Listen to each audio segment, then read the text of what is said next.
El Partido Popular en Aragón no ha dejado de denunciar día tras día la revictimización y el abaratamiento y beneficio que para los agresores sexuales supone día a día la aplicación de esta ley. Tras oír al señor Lambán ayer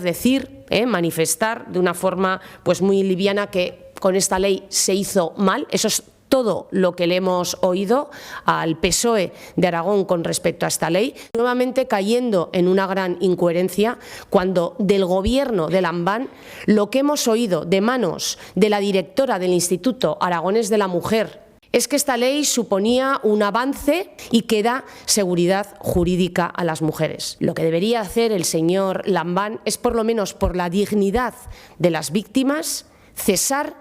a la directora del IAM, a la señora Goikoetxea, por estas declaraciones. Nos parece una insensibilidad la de la directora del Instituto Aragonés de la Mujer, encargada de llevar a cabo las políticas de igualdad, las políticas de lucha contra la violencia de género, en un gobierno de Lambán que se desatendió de llevar a cabo el liderazgo de estas políticas, dejándolo en manos de Podemos, y que hoy es precisamente el partido que ha liderado, que ha defendido y que ha sido el creador de esta ley apoyada, como digo, por el Partido Socialista.